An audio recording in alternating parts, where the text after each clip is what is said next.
Most Americans, except for those who are indigenous to this land, come from people who have rather recently journeyed to get here.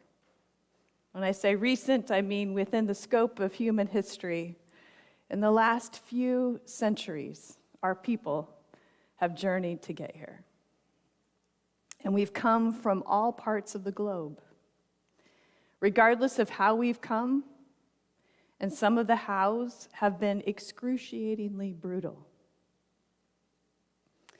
In our songs, in our stories, in our food, in our traditions, in our bones, we have brought the wisdom of our ancestors who inhabited the many places our people have left behind. This whole worship series this summer, we have dedicated ourselves to mining the many folk traditions that are represented here at Parkside for that wisdom. And we're especially keen on how our folk traditions intersect with our Christianity.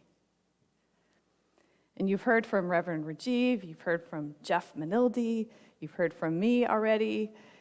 We've heard stories from Jean Peterson and Cheryl McDonald and Tammy Koya, and today Catherine Lehman's story. And we have yet to hear many more voices. Next week, Rajiv and I will be away for a little vacation, and Reverend Michael Dack will be preaching, Francis Dack, storyteller, and then after that, Luke Zimmerman, our new regional youth director, and then Craig Womack and Reverend Rosemary McCombs Maxey will be sharing with us from Indigenous tradition. And to close it off, Reverend Elizabeth Griswold and Rabbi Seth Castleman, who are beloved to Parkside, my former co-pastoring partner, will be here in person to say goodbye and also to share from their folk traditions as well.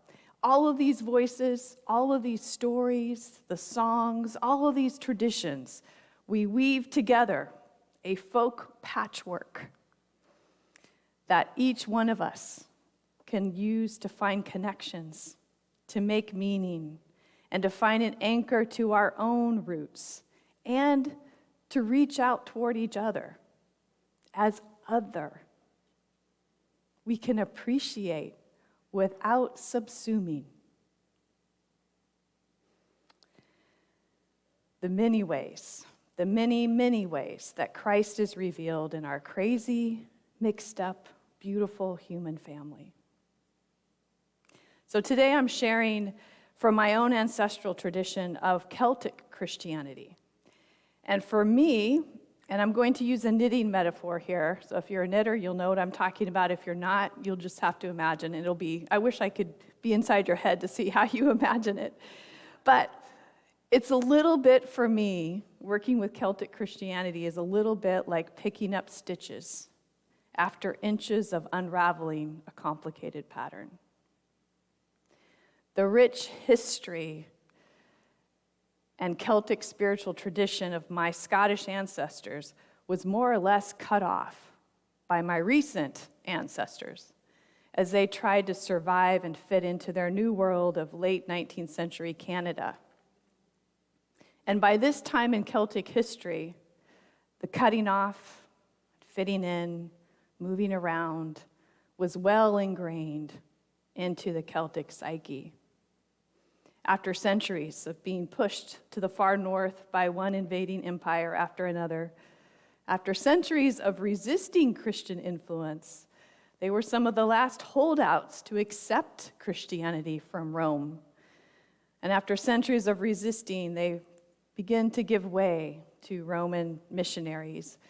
And through that, they forged a completely unique expression of non-dualistic, nature-based Christianity, where Bridget, the god in the story that Catherine told us, becomes a saint.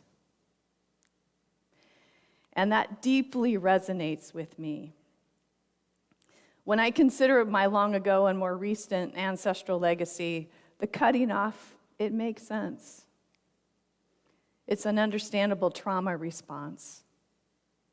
Nevertheless, I and my two sons hear the whispers of those distant yet familiar intimately familiar voices on the winds of the sea.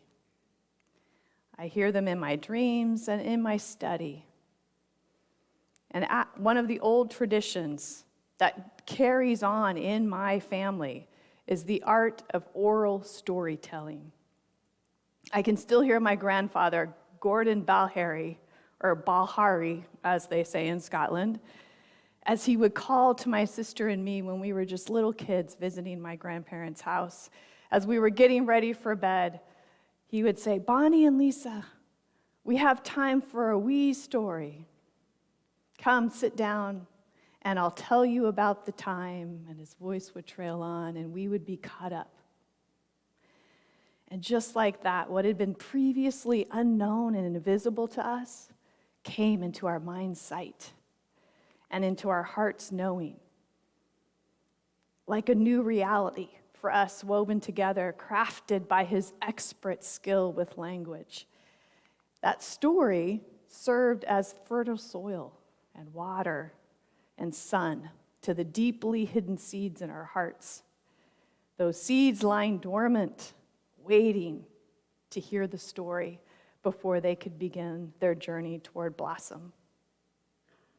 And so, in the tradition of Jesus, a Jewish storyteller, and in the tradition of my people, and with gratitude to the author Mara Freeman, I give you a story from the far north, the story of the embodied wisdom, the longing, and the loneliness of those who try to live in two worlds.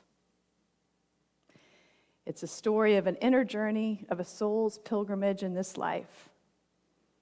And if you need it, today, it becomes your story too. Long ago, on an island in the northern edge of the world, there lived a fisherman called Neil McCodrum.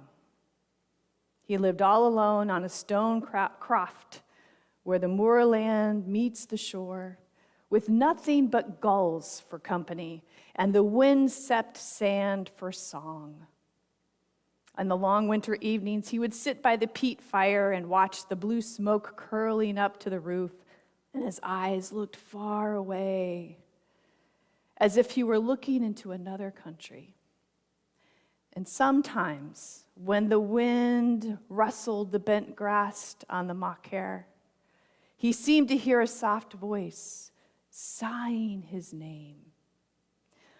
Well, one spring evening, the men of the Clachan, the village, were bringing their boats full of herring onto the shore, and they swung homeward with glad hearts.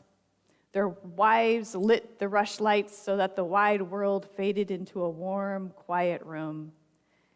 Neil was the last to drop his boat by the shingle and hoist the creel of fish upon his back. He stood a while, watching the seabirds fly low toward the headland, their wings dark against the evening sky. And then he turned to trudge up the shingle to the croft on the macaire. It was as he turned that he saw something move in the rocks. Hardly daring to breathe, he hid behind the largest boulder there by the sea, and then he saw them. 7 young women with long flowing hair, naked and white as the swans on the lake, dancing in ring where the shoreline met the sea. And now his eye caught something else, a shapeless pile of speckled brown skins lying heaped like seaweed on a boulder nearby. Now McCodrum knew they were selkie. Selkie are seals in the sea, but when they come to land, they can take off their skins and appear as human women. So crouching low behind this boulder, McCodrum crept toward the pile of skins, and he slowly slid the top one down. But just as he rolled it up and put it under his coat, one of the selkie gave a sharp cry. The dance stopped. the bright circle broke, and the women ran to the boulder. They slipped into their skins, and they slithered away into the rising tide. Shiny brown seals gliding away into the dark night sea. All but one. She stood before McCodrum, white as a pearl, as still as frost in the starlight.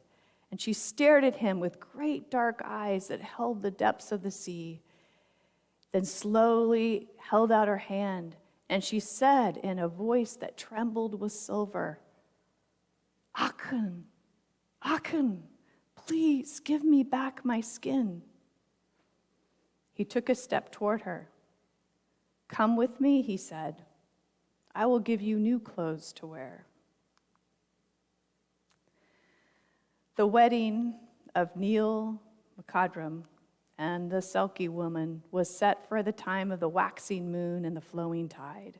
And all the folk of the Clachan came. 6 whole sheep were roasted, and whiskey ran like water. Toasts overflowed from every cup as blessings for the new bride and groom. And McCodrum beaming and awkward, unused to pleasure, he tapped his spoon to the music of fiddle and pipe. But the woman sat quietly beside him and seemed to be listening to another music that held the sound of the sea. After a while, she bore 2 children, a boy and a girl, who had the sandy hair of their father, but the great dark eyes of their mother, and there were little webs between their fingers and toes. Each day, when McCodrum was out in his boat, she and her children would wander along the shore to gather limpets or to fill their creels with carrigan from the rocks at low tide. She seemed settled enough on the croft on the shore, and in Maytime, when the air was scented with thyme and roseroot, and the children ran toward her, their arms full of wild yellow irises, she was almost happy. But when the west wind brought rain, and the strong squalls of wind that whistled through the cracks on the croft walls, she grew restless and moved about the house as if swaying to unseen tides. And when she sat at the spinning wheel, she would hum a strange song as the fine thread streamed through her fingers. McCodrum hated these times, and he would sit in the dark corner, unable to say a word. 13 summers passed since the Selkie woman came to live there, and the children grew. And as she knelt on the warm earth on the afternoon, digging up silverweed roots to roast for supper, the voice of her daughter, Morag, rang clear and excited through the salt, pure air. And soon the girl was beside her, holding something in her hands. "Oh, Mother, isn't this the strangest thing I've found in the old barley kist? It's softer than mist to my touch." And her mother rose slowly to her feet, and silence ran her hand along that speckled brown skin. It was smooth like silk. She held it to her breast. She put her other arm around her daughter and walked back to the croft in silence, heedless of the girl's puzzled look. Once inside, she called to her son, Donna, and she said to both of them, "I will soon leave you, Macree, my heart, and you will not see me again in the shape that I am in now. I do not go because I do not love you, but because I must become myself." That night, as the moon sailed white as a pearl over the western sea, the Selkie woman rose, leaving the warm bed and the slumbering husband, and she walked alone to shore, took off her clothes one by one and let them fall to the sand, and then she stepped lightly over the rocks and unrolled the speckled brown bundle that she carried, holding it before her. And for one moment, she hesitated, her head turning back to the dark, sleeping croft on the muckair. And the next, she wrapped that shining skin about her, and she dropped into the singing water of the sea. For a while, a sleek brown head could be seen in the dip and in the crest of the moon-dappled waves, pointing ever toward the far horizon. And then, swiftly leaping toward her, came 6 other seals. They formed a circle around her, and they all disappeared into that soft indigo of night and water. In the croft, Neil McCodrum stirred, and he felt for his wife, but his hand found a cold and empty hollow. The only sound was the rustle of the bent grass in the wind, and it did not sigh his name this time. He knew better than to look for her. He also knew that she would never come to him again. But when the moon was young and the tide flowing, his children would not go to sleep at night. Instead, they ran down to the sands on silent, webbed feet, and there by the rocks on the shoreline, they waited until she came, a speckled brown seal with great dark eyes like their own. Laughing and calling her name, they splashed into the foaming water and swam with her until the break of day. On that inner spiritual journey, to and from yourself, with all the twists and turns and detours, like the spiral way of a Celtic knot, may the inner road rise with you, and the holy wind be always at your back. May the sun shine upon your face, and the rain fall soft upon you. And may God hold you tender, unfolding soul in the hollow of her hand. And when you are not sure who you are meant to be, may you recall the words of our American Christian prophet Howard Thurman. Don't ask what the world needs. Ask what makes you come alive, and go do it. Because what the world needs is people who have come alive. The end.